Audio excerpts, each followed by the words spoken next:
Hey there, plant lovers! We all want our plants to thrive, right? But here's the thing, while you may be doing everything you can to nurture them, you might be unknowingly harming them with some everyday kitchen scraps. Yep, that's right. You could be tossing out stuff that you think is helping your plants, but in reality, it's doing more harm than good. In today's video, we're going to expose those common scraps and why you should stop using them in your garden. Trust me, you'll be shocked. Now, you've probably seen a ton of advice online that says you should use kitchen scraps to boost your plant's health. I mean, it makes sense, right? We've all been told to use coffee grounds, banana peels, and even eggshells to give our plants that extra nutrient boost. And hey, I get it. Using scraps to feed your plants seems like a natural, eco-friendly solution. It feels like you're recycling and doing something good, not just for your plants but for the environment too. But here's the catch. Not every scrap is as great for your plants as people make it seem. Common plant boosters can actually mess with your soil's balance, cause unwanted pests, or even suffocate your plant's roots. And let's be real, nobody wants that. So, why should we be cautious about certain scraps? Well, plant health isn't as simple as just adding something extra and hoping for the best. Your plants, just like people, need balance to thrive. And when you throw too much of one thing into your soil or use the wrong kind of scraps, you can throw everything out of whack. Nutrient overload, acidity problems, or attracting pests. These are just a few of the things that can happen. And all the love and effort you're putting into your plants might not make any difference if you're causing harm without realizing it. You might be asking, okay, but which scraps should I avoid? That's exactly what we're about to uncover. Let's start with the most popular and surprisingly controversial plant scrap, coffee grounds. I know, you've probably seen tons of people swearing by them, but I'm here to tell you that coffee grounds are not as perfect for your plants as you might think. They can actually cause more harm than help when used improperly, so stay tuned. Alright, now that we've covered the importance of moderation with coffee grounds, let's dive deeper into why they're not the magic solution for your plants that you might have thought they were. I mean, who hasn't heard about the so-called plant booster coffee grounds? They're rich in nitrogen, which plants need to grow, and people swear by them for promoting healthy, lush greenery. So why the controversy? Let me explain why these seemingly helpful scraps can actually cause more harm than good if you're not careful. As I mentioned before, coffee grounds are quite acidic, but the problem isn't just about the acidity itself, it's how the acid builds up over time. You see, the more you add, the lower the soil's pH becomes, making it more and more difficult for your plants to absorb the nutrients they need. While a slight acidity might benefit certain plants, the majority of your garden doesn't like it too much. If you keep piling up coffee grounds without mixing them into the soil properly, it can cause the roots of your plants to burn. The high concentration of acid starts to overwhelm the soil, and your plants might show signs of stress, like yellowing leaves or stunted growth. Basically, you're unknowingly poisoning your plants with every extra scoop of grounds you throw in. Another major issue with coffee grounds is how they affect the microbial life in the soil. Healthy soil is full of beneficial microorganisms that help break down organic material and provide nutrients to your plants.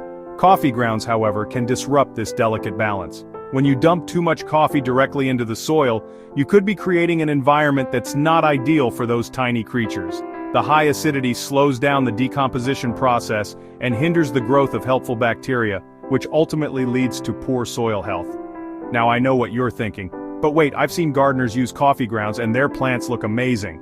Well, that's true. Coffee grounds are not a complete villain. They can be beneficial for some plants, but you need to know which ones love the acid. Certain acid-loving plants like blueberries, azaleas, and rhododendrons actually thrive with the acidity that coffee grounds provide. In fact, if you have these kinds of plants, coffee grounds can add valuable nutrients like nitrogen, phosphorus, and potassium, which are great for encouraging growth. But don't go dumping coffee grounds on your entire garden just yet. The key here is knowing your plants. The best way to use coffee grounds in your garden is by mixing them with other compost materials. Alright, now we're shifting gears to another common kitchen scrap, banana peels. If you're like most gardeners, you've probably heard that banana peels are a fantastic addition to your garden. They're often promoted as a secret weapon for giving your plants that extra nutrient boost, and many people claim they're packed with everything your plants need: potassium, calcium, and magnesium. But before you start tossing all your banana peels into your garden, hold up. There's a bit more to the story that you might not have realized. The idea behind using banana peels is that they're rich in nutrients that plants need to grow. Potassium, in particular, is often mentioned because it helps regulate plant water balance, improves disease resistance, and promotes overall plant health. Sounds great, right? But here's the issue. Banana peels don't break down as quickly as you might think. When you toss them into the soil, they often just sit there for weeks or even months without decomposing fully. And what happens when banana peels decompose too slowly? They can attract pests.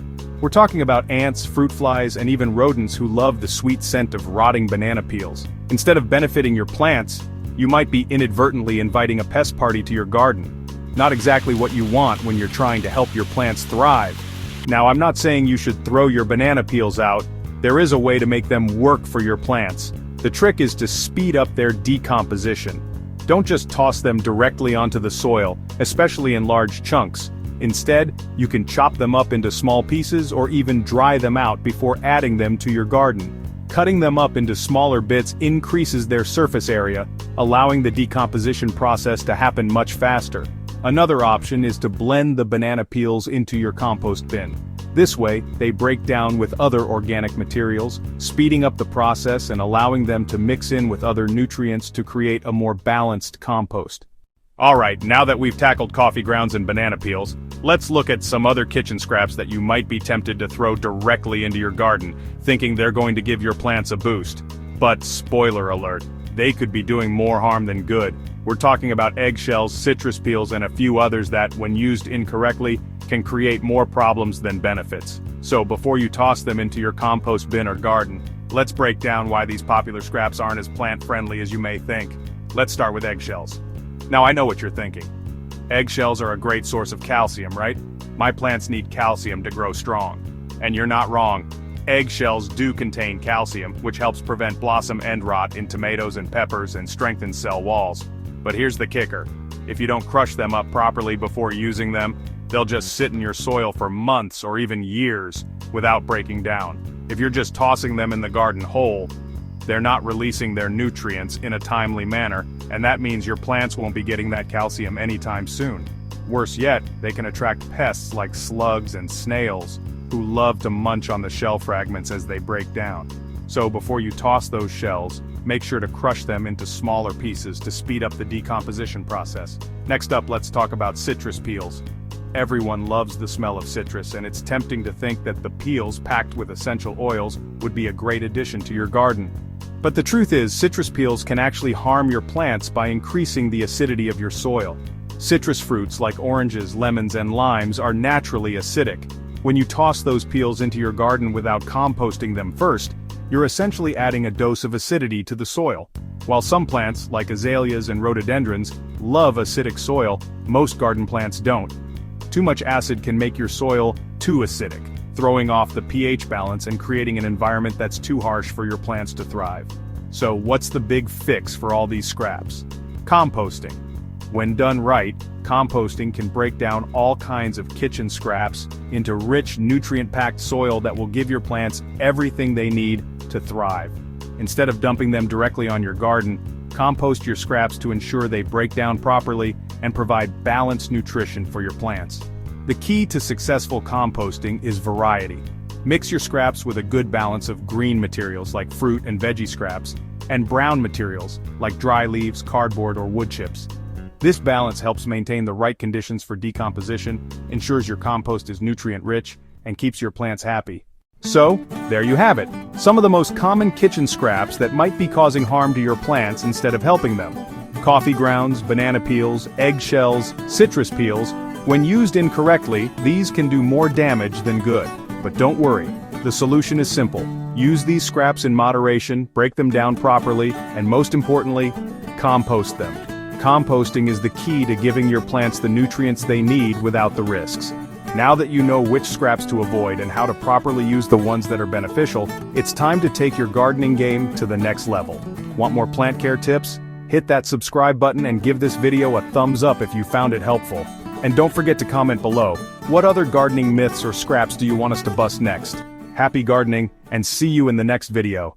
Now that you know which scraps to avoid and how to properly use the ones that are beneficial, it's time to take your gardening game to the next level. Want more plant care tips? Hit that subscribe button and give this video a thumbs up if you found it helpful.